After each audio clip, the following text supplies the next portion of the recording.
आप सभी का स्वागत है मिशन डिफेंस के यूट्यूब चैनल पे। साथियों, इस सीरीज का पार्ट 4 है जिसमें हम लोग करने जा रहे हैं ऑल डिफेंस एग्जाम जो कि 2021 में होने जा रहे हैं, चाहे वो एयरफोर्स का वाई ग्रुप हो, नेवी एसएसआर हो, एनडीए हो या कोस्ट गार्ड हो। इसके लिए जो जीके है, जो कि इंपॉर्टेंट क्वेश्चन है, 500 क्वेश्चन मैंने यहाँ पे बना रखे हैं आप लोगों के लिए, जो कि यहाँ पे मैं ऑलरेडी 3 पार्ट डाल चुका हूँ, उसमें 200 से ज्यादा क्वेश्चन हो चुके हैं और ये पार्ट 4 है, इसमें भी 25 क्वेश्चन आपके होने वाले हैं। मैंने उन्हीं क्वेश्चन को यहाँ पे पुटअप कर रखा है जो कि आपके प्रीवियस ईयर क्वेश्चन में या तो पूछे गए हैं या प्रीवियस ईयर पेपर में पूछे गए या अभी पूछे जाने की पूरी संभावना है, क्योंकि डिफेंस जो एग्जाम बनाता है उसको एक बार पकड़ना पड़ता है कि डिफेंस किस तरीके के क्वेश्चन हमें पूछता है। तो उसी तरीके के क्वेश्चन को मैंने यहाँ पे पुटअप कर रखा है। कुछ भी एक्सेसिव मैं नहीं देने वाला हूँ आपको कि फालतू का चीज, बहुत सारी चीज यूपीएससी लेवल का, एसएससी लेवल, बहुत सारा चीज मैं नहीं कराने वाला हूँ। जो डिफेंस के रिलेटेड से, जो डिफेंस के लिए बहुत इंपॉर्टेंट है, उन्हीं क्वेश्चन को मैंने यहाँ पे पुटअप कर रखा है। तो आप इस वीडियो को लास्ट तक जरूर देखिएगा, क्योंकि आपको यहाँ पे 25 क्वेश्चन तो हैं, पर लेकिन 25 क्वेश्चन के साथ आपको यहाँ पे 25 से ज्यादा क्वेश्चन यहाँ पे सीखने को मिलेंगे, क्योंकि मैं हर एक क्वेश्चन को पूरी तरह से एक्सप्लेन करने वाला हूँ। अगर आपने अभी तक नेशनल पार्क वाला वीडियो और अभी तक इसके प्रीवियस ईयर क्वेश्चन या 3 पार्ट नहीं देख रखे हैं, तो आप हमारे चैनल पे जाके भी देख सकते हैं। तो यहाँ पे सबसे पहला क्वेश्चन है, पेरियार नेशनल पार्क कहाँ स्थित है? हमारे पास ऑप्शन है केरल, उत्तर प्रदेश, मध्य प्रदेश एवं कर्नाटक। तो इसका जो राइट आंसर है वो केरल है। और केरल के बारे में जान लेते हैं या पेरियार नेशनल पार्क के बारे में जान लेते हैं। तो पेरियार नेशनल पार्क जो है वो किसके लिए फेमस है? वो हाथियों के लिए फेमस है। हाथियों के लिए एकमात्र जो पार्क है हमारे भारत में वो पेरियार नेशनल पार्क है। इसलिए जरूर पूछा जाता है कि पेरियार नेशनल पार्क कहाँ है। पेरियार नदी कहाँ है? वो भी केरल में है। पेरियार बांध कहाँ है? वो भी केरल में है। बहुत बार ये पेरियार वाला जो भी चीज है, आप केरल इसको आंख बंद कर टिक लगा दीजिएगा। और यहाँ पे उत्तर प्रदेश की बात करते हैं तो उत्तर प्रदेश में दुधवा नेशनल पार्क। कौन सा नेशनल पार्क है? Dudhwa national park. मध्य प्रदेश की अगर हम बात करें तो मध्य प्रदेश में है बांधवगढ़ नेशनल पार्क। और कर्नाटक की बात करते हैं तो कर्नाटक में है बांदीपुर नेशनल पार्क। ये इंपॉर्टेंट नेशनल पार्क है। इंपॉर्टेंट नेशनल पार्क मैं यहाँ पे लेकर आ रहा हूँ। वैसे तो बहुत सारे नेशनल पार्क हर राज्य में है, पर लेकिन मैंने केवल इंपॉर्टेंट आपको यहाँ पे बता रखे हैं। अगर आपने अभी नेशनल पार्क वाला वीडियो नहीं देखा है तो आप जाके देख सकते हैं। आपको ट्रिक की वजह से हर नेशनल पार्क को, हर राज्य के नेशनल पार्क को सीखने का बड़ा ही मजा आएगा। बढ़ते हैं नेक्स्ट क्वेश्चन की ओर। भारत के कौन से प्रधानमंत्री का कार्यकाल सबसे अधिक रहा? तो ये था पंडित जवाहरलाल नेहरू का। यहाँ पे जो राइट आंसर आपका हो जाएगा वो हो जाएगा पंडित जवाहरलाल नेहरू। और यहाँ पे मोरारजी देसाई से भी एक चीज जरूर आपको समझ लेनी चाहिए कि मोरारजी देसाई के बारे में क्या इंपॉर्टेंट फैक्ट है। ये भारत के चौथे प्रधानमंत्री थे। पहली बात तो कौन से प्रधानमंत्री थे? चौथे। और इसके बारे में जो इंपॉर्टेंट चीज है वो ये है, ये भारत के पहले गैर कांग्रेसी प्रधानमंत्री थे। क्या थे? गैर कांग्रेसी। अब गैर कांग्रेसी क्या है? यानी कि ऐसे प्रधानमंत्री जो कांग्रेस पार्टी से नहीं थे। इससे पहले जो भी कांग्रेस प्रधानमंत्री बने, चाहे वो पंडित जवाहरलाल नेहरू हो या कौन हो, लाल बहादुर शास्त्री, वो सारे के सारे क्या थे? कांग्रेसी प्रधानमंत्री थे। पर पहले गैर कांग्रेसी प्रधानमंत्री जो थे वो थे मोरारजी देसाई। नेक्स्ट क्वेश्चन की ओर बात करते हैं। वर्तमान में मणिपुर के मुख्यमंत्री कौन है? यहाँ पे इसका जो राइट आंसर है वो है एन बीरेन सिंह। वो कौन है? एन बीरेन सिंह। अब एन बीरेन सिंह की बात, अगर हम लोग मणिपुर के मुख्यमंत्री की बात कर रहे हैं, ये एन बीरेन सिंह, तो हमें ये भी पता होना चाहिए कि और जो राज्य हैं, जो जोरमथंगा है, सर्बानंद सोनोवाल है और पेमा खांडू, ये कहाँ कहाँ के मुख्यमंत्री हैं? तो जोरमथंगा कहाँ के हैं? जोरमथंगा है मिजोरम के। सर्बानंद सोनोवाल कहाँ के हैं? ये है असम के। और पेमा खांडू कहाँ के हैं? ये हैं अरुणाचल प्रदेश के। कहाँ के हैं? अरुणाचल प्रदेश के। अब यहाँ पे एक चीज और समझने वाली बात है कि अगर मुख्यमंत्री पूछता है, अगर कोई भी प्रधानमंत्री के बारे में पूछता है, किसी देश के या किसी राज्य के मुख्यमंत्री के बारे में पूछता है, तो आपको भारत के सभी राज्यों के मुख्यमंत्री तो याद होने चाहिए। खास करके नॉर्थ ईस्ट के जो राज्य हैं उनके मुख्यमंत्री अच्छी तरह से पता होने चाहिए, क्योंकि नॉर्थ ईस्ट पे जो डिफेंस है वो बहुत ज्यादा क्या करता है? फोकस करता है यहाँ के क्वेश्चन को पुटअप करने में। चाहे वो आदिवासी से हो, चाहे वो जनजाति से हो, कहीं ना कहीं से नॉर्थ ईस्ट से ज्यादा, या त्योहार से भी हो, नॉर्थ ईस्ट से ज्यादा क्वेश्चन क्या करता है? पुटअप करता है। तो आप नॉर्थ ईस्ट के जो मुख्यमंत्री हो तो अच्छी तरह से आप याद कर लीजिएगा। नेक्स्ट क्वेश्चन की ओर बढ़ते हैं। इनमें से कौन सा देश सार्क का सदस्य नहीं है? भारत, नेपाल, भूटान या चीन? तो इसका राइट आंसर है चीन। अब जान लेते हैं थोड़ा बहुत सार्क के बारे में। सार्क क्या है? सार्क का फुल फॉर्म आता है कभी SAARC, यानी कि south Asian association for regional corporation, जिसको हम लोग सार्क बोलते हैं। और सार्क में कुल 8 देश हैं। कितने देश हैं? 8 देश हैं। और इसका जो मुख्यालय है वो मुख्यालय कहाँ है? वो है काठमांडू में। कहाँ है? काठमांडू। और काठमांडू कहाँ है? काठमांडू है नेपाल में। काठमांडू का है? नेपाल में। और इसकी जो स्थापना हुई थी वो 1985 को हुई थी। कब हुई थी? 1985 को इसकी क्या हुई थी? स्थापना, स्टेबलाइजमेंट हुई थी। अब सार्क में कौन कौन से देश मौजूद हैं? इनको याद करने का एक अच्छा तरीका है, जो भारत के पड़ोसी देश हैं चीन को छोड़ करके, वो सारे के सारे सार्क में आते हैं। अब भारत के पड़ोसी देश कौन कौन से? सबसे पहला तो आ जाता है अफगानिस्तान, फिर आ जाता है बांग्लादेश, फिर आ जाता है हमारा कौन सा? भूटान, फिर इंडिया खुद आ जाता है, फिर नेपाल आ जाता है, फिर पाकिस्तान आ जाता है, मालदीव, मालदीव से भारत की क्या लगती है, समुद्री सीमा लगती है, और फिर आ जाता है श्रीलंका, जिससे भी भारत की क्या लगती है, समुद्री सीमा लगती है। तो भारत के पड़ोसी देश और भारत खुद चीन को छोड़कर ये सारे के सारे किसके अंदर आते हैं, सार्क के अंदर आते हैं। नेक्स्ट क्वेश्चन है, स्वतंत्र भारत के पहले रक्षा मंत्री कौन थे? तो इसका जो राइट आंसर है वो ठाकुर बलदेव सिंह है। कौन थे? ठाकुर बलदेव सिंह। अब ये जो बाकी के 3 ऑप्शन है इनके बारे में भी जान लेते हैं। सरदार वल्लभ भाई पटेल कौन थे? पहले गृह मंत्री थे। क्या थे? पहले गृह मंत्री थे। और साथ में इनको आयरन मैन ऑफ इंडिया भी बोला जाता है, यानी कि भारत का लौह पुरुष भी कहा जाता है। और जो स्टैचू ऑफ यूनिटी है वो इन्हीं की मूर्ति है, इन्हीं को बनाया गया है स्टैचू ऑफ यूनिटी के तौर पे। अगला है जगजीवन राम कौन थे? जगजीवन राम थे श्रम मंत्री। कौन थे? श्रम मंत्री, जिनको हम लोग लेबर मिनिस्टर भी बोल सकते हैं भारत के पहले। सर जॉन मथाई कौन थे? ये पहले रेलवे मिनिस्टर थे। पहले क्या थे? रेलवे मिनिस्टर, यानी कि रेल मंत्री सबसे पहले थे सर जॉन मथाई। अगला क्वेश्चन है, काले रंग की चूड़ियां किस हड़प्पा स्थल से मिली है? हमारे पास ऑप्शन है बनवाली, राखीगढ़ी, लोथल और कालीबंगा। तो इसका जो राइट आंसर है वो कालीबंगा। काली रंग की चूड़ियां जो है वो आप कालीबंगा से सीधे सीधे रिलेट कर सकते हैं। देखिए ऐसा नहीं है कि एक्चुअली यही क्वेश्चन आएगा, इससे रिलेटेड क्वेश्चन आ सकता है। क्या पूछ सकता है कि विशाल स्नानागार कहाँ मिला है, विशाल अन्नागार कहाँ मिला है, जुते हुए खेत कहाँ मिले हैं। तो ये चीजें आपसे पूछ सकता है। और हड़प्पा सभ्यता से क्वेश्चन जरूर आता है, एक ना एक क्वेश्चन डिफेंस के एग्जाम में। तो आप एक क्वेश्चन हड़प्पा सभ्यता को एक बार पूरा अच्छी तरह से कवर अप कर लीजिएगा। इसके लिए भी मैं एक इंडिपेंडेंट एक वीडियो, डेडिकेटेड वीडियो जरूर बना दूंगा। और यहाँ पे बनवाली की बात करते हैं तो बनवाली हमारी कहाँ है? हरियाणा में है। कभी कभी ये भी पूछ लेता है कि कौन से स्टेट में है। हरियाणा में बनवाली है। राखीगढ़ी कहाँ है? राखीगढ़ी कहाँ है? राखीगढ़ी भी हरियाणा में। और राखीगढ़ी से इंपॉर्टेंट फैक्ट ये है कि ये भारत में स्थित हड़प्पा सभ्यता का सबसे बड़ा स्थल है। वैसे तो क्या है कि हड़प्पा सभ्यता का सबसे बड़ा स्थल जो है वो मोहनजोदाड़ो है। कौन सा है? मोहनजोदाड़ो, जो कि कहाँ है? पाकिस्तान में। पर लेकिन भारत में, अपने इंडिया में जो सबसे बड़ा स्थल है वो कौन सा है? राखीगढ़ी। लोथल के बारे में जान लेते हैं। लोथल क्या है? भारत का बंदरगाह, हड़प्पा सभ्यता का क्या हुआ करता था? ये बंदरगाह हुआ करता था, जिसको हम लोग पोर्ट भी बोलते हैं। ये यहाँ से सारा का सारा जो व्यापार था वो यहीं से हुआ करता था। और कालीबंगा के बारे में मैंने आपको बता दिया कि जुते हुए खेत और काले रंग की चूड़ियां कहां से मिली है? कालीबंगा से मिली है। नेक्स्ट क्वेश्चन की ओर बात करते हैं। तो गंगा को बांग्लादेश में किस नाम से जाना जाता है? गंगा, पद्मा, जमुना या भागीरथी? तो यह है पद्मा। पद्मा के नाम से बांग्लादेश में गंगा को जाना जाता है। और जमुना के नाम से किसे जाना जाता है? ब्रह्मपुत्र नदी को बांग्लादेश में जमुना के नाम से जाना जाता है। किस नदी को? ब्रह्मपुत्र नदी को किस नाम से जाना जाता है? जमुना के नाम से जाना जाता है। और भागीरथी, ये तो आपको पता है, भागीरथी कहां तक निकलती है? उत्तराखंड के गोमुख ग्लेशियर से निकलती है। और कहां पे मिल जाती है? देवप्रयाग में अलकनंदा और भागीरथी दोनों मिलकर क्या बनाते हैं? गंगा का निर्माण करते हैं।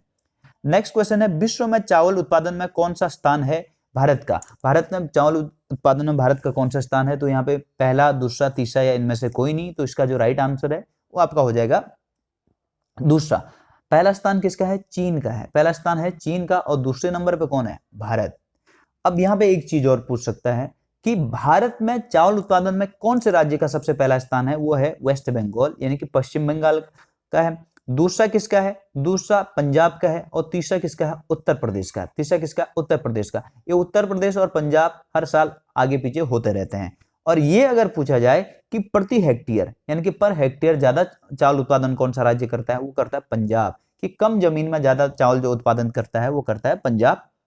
नेक्स्ट क्वेश्चन है, निम्न में से कौन सा कोशिकांग जंतु कोशिका में नहीं पाया जाता है? तो आप यहाँ पे ये कोशिका का डायग्राम देख सकते हैं, सेल का डायग्राम देख सकते हैं। ये जंतु कोशिका है और ये आपकी पादप कोशिका है। यहाँ पे जंतु कोशिका में हर चीज है जो पादप कोशिका में है, पर लेकिन एक चीज नहीं होती है, जो होती है हरित लवक या लवक जंतु कोशिका में नहीं पाए जाते हैं। जो ये हरित लवक या लवक है वो केवल किस में पाए जाते हैं? पादप कोशिका में पाए जाते हैं। तो यहाँ पे हमारे पास क्वेश्चन में जो ऑप्शन है वो है ऑप्शन नंबर सी, लवक, यही राइट आंसर आपका हो जाएगा। लाइसोसोम के बारे में जान लेते हैं। ये जो लाइसोसोम है इसको आत्मघाती थैली भी कहा जाता है। क्यों?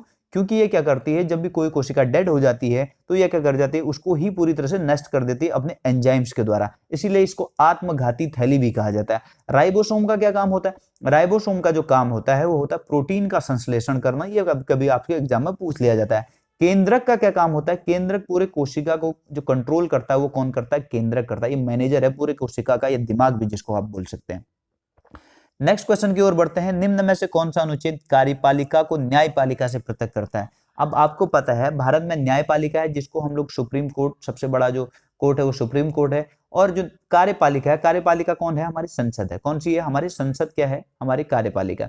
अब देखिए, अगर आप कोई नेता आप पे क्या करता है, किसी तरीके का अपराध होता है जिसमें नेता दोषी पाया गया, वो संसद या सांसद है कोई, या संसद का कोई अंग है, तो अगर उसको सजा देनी हो, तो कौन सजा देगा, उसको कौन देगा, सुप्रीम कोर्ट सजा देगा। अगर ये दोनों के दोनों एक हो गए तो सुप्रीम कोर्ट तो कभी सजा ही नहीं देगा, क्योंकि संसद जो बोलेगा वही सुप्रीम कोर्ट को करना पड़ेगा। इसलिए सुप्रीम कोर्ट को यानी कि न्यायपालिका को एक पृथक संस्था, एक स्वतंत्र संस्था के रूप में हमारे संविधान में रखा गया है।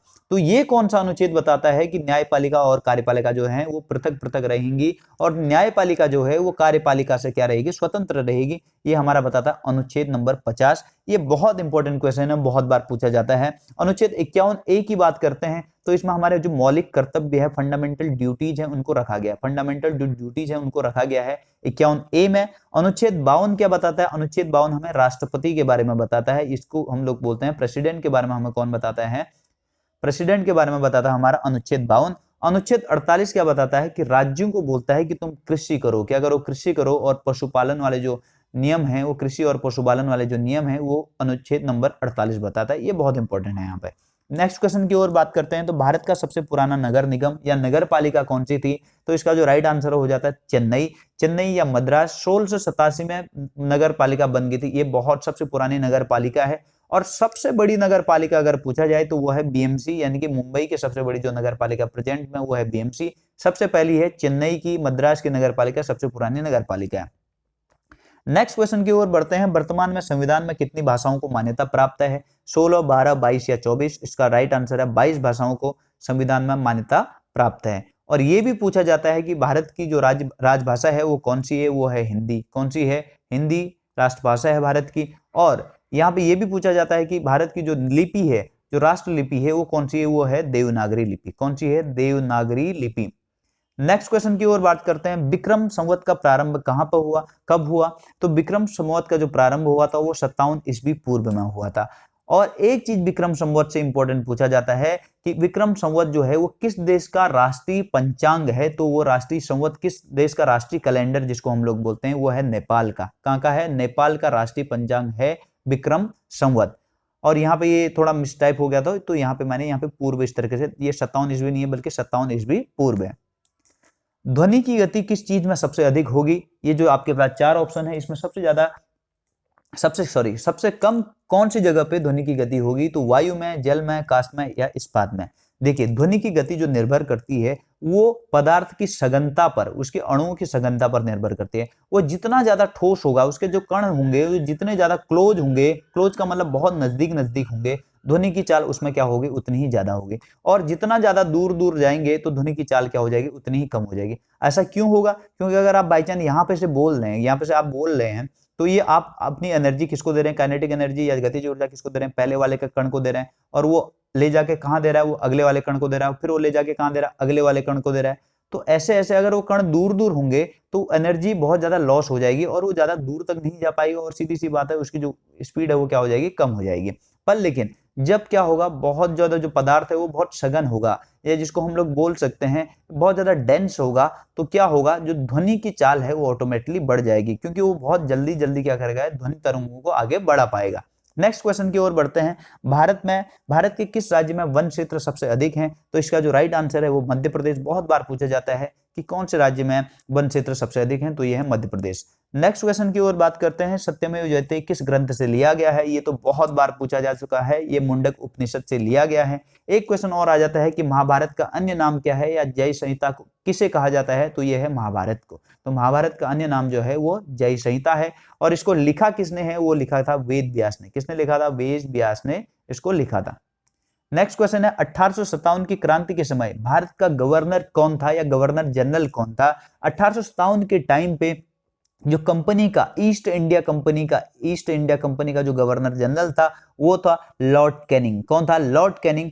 अब जब 1857 की क्रांति हुई तब ब्रिटिश शासन ने क्या किया, जो वहां की साम्राज्ञी थी या जिसको हम लोग क्वीन बोलते हैं, उसने बोला नहीं, अब ईस्ट इंडिया कंपनी तुम यहाँ शासन नहीं करोगे, बहुत विद्रोह हो गए तुम्हारे टाइम पे, अब डायरेक्ट शासन कौन करेंगे, हम करेंगे। यानी कि ब्रिटेन की जो पार्लियामेंट है वो डायरेक्ट शासन कहाँ करेगी, भारत पे करेगी। जो यानी कि क्वीन का रूल चलेगा अब भारत में, अब ईस्ट इंडिया कंपनी का रूल नहीं चलेगा। तो उन्होंने बोला अब गवर्नर जनरल की जगह क्या नाम रख देते हैं, वॉइसरॉय रख देते हैं। क्या रख देते हैं, वॉइसरॉय रख देते हैं। गवर्नर जनरल की जगह क्या नाम रख देते हैं, वॉइसरॉय रख देते हैं। तो भारत के पहले वॉइसरॉय भी कौन थे, भारत के कौन पहले सबसे पहले वॉइसरॉय कौन थे, लॉर्ड कैनिंग ही थे, क्योंकि उनका नाम जो गवर्नर जनरल से क्या नाम कर दिया था, वॉइसरॉय कर दिया था। ये 1858 में ये रेजोल्यूशन पास हुआ था। नेक्स्ट क्वेश्चन है, भारत के कितने वर्षों बाद, भारत में कितने वर्षों बाद जनगणना होती है, 10 वर्षों में, 12 वर्षों में, 13 वर्षों में या 11 वर्षों में। तो इसका राइट आंसर जो है वो 10 वर्षों में जनगणना भारत में होती है। अब ये क्वेश्चन मैंने इसलिए डाला था कि आपको थोड़ा सा जनगणना के बारे में आपको बता दूं। सबसे पहली जो जनगणना हुई थी वो कब हुई थी, 1872 में हुई थी। सबसे पहले जनगणना जो हुई थी वो 1872 में हुई थी, और एक किसने कराई थी, लॉर्ड मेयो ने करवाई थी। किसने करवाई थी, लॉर्ड मेयो ने सबसे पहले जनगणना। पर लेकिन ये एक नियमित जनगणना नहीं थी, एक दर मतलब एक टाइम के बाद, एक निश्चित समय अंतराल के बाद, एक पेरियोडिक टाइम के बाद क्या थी, ये जनगणना नहीं थी। तो 1881 में कौन आता है, लॉर्ड रिपन आता है। कौन आता है, लॉर्ड रिपन आता है और बोलता है नहीं भाई अब हम हर 10 साल के बाद क्या करेंगे, जनगणना करेंगे भारत की। तो 1881 से सबसे पहले जनगणना शुरू होती है, जो कि नियमित जनगणना थी। और तो जनगणना सबसे पहले किसने शुरू करवाई थी, लॉर्ड मेयो ने, और लॉर्ड मेयो को भारतीय जनगणना का जनक भी कहा जाता है। नेक्स्ट क्वेश्चन की ओर बात करते हैं, भारतीय राष्ट्रीय कांग्रेस का पहला अधिवेशन कब और कहां हुआ था। तो इसका राइट आंसर है बंबई, 1885, जो आज का महाराष्ट्र है, पहले उसको बंबई नाम से जाना जाता था। 1885 में इसकी स्थापना भी हुई थी और पहला अधिवेशन भी यहीं हुआ था। अब जान लेते हैं इसके बारे में कि पहला अधिवेशन का जो अध्यक्षता की थी वो किसने की थी, वो की थी व्योमेश चंद्र बनर्जी ने। किसने की थी, व्योमेश चंद्र बनर्जी ने सबसे पहले इसकी अध्यक्षता की थी 1885 में। और इसकी जो स्थापना की थी, बहुत बार पूछा जाता है, एओ ह्यूम के द्वारा की थी। किसके द्वारा की गई थी, एओ ह्यूम के द्वारा इसकी स्थापना की गई थी। एक क्वेश्चन और पूछता है कि राष्ट्रीय कांग्रेस, भारतीय राष्ट्रीय कांग्रेस की स्थापना के समय भारत का गवर्नर जनरल कौन था, बहुत बार पूछा जा चुका है। तो ये थे लॉर्ड डफरिन। कौन थे, लॉर्ड डफरिन, बहुत बार पूछा जाता है कौन थे, लॉर्ड डफरिन। ये तब के टाइम पे क्या थे, भारत के गवर्नर जनरल थे। नेक्स्ट क्वेश्चन है, कौन सा दर्रा श्रीनगर से जम्मू को जोड़ता है, जोजिला, रोहतांग, लिपुलेख या बनिहाल। तो इसका जो राइट आंसर है वो बनिहाल दर्रा, जो कि श्रीनगर से जम्मू को जोड़ता है। श्रीनगर से जम्मू को जोड़ता है कौन सा, बनिहाल। जोजिला किससे जोड़ता है, श्रीनगर से लेह को जोड़ता है। किसको जोड़ता है, श्रीनगर से लेह को जोड़ता है।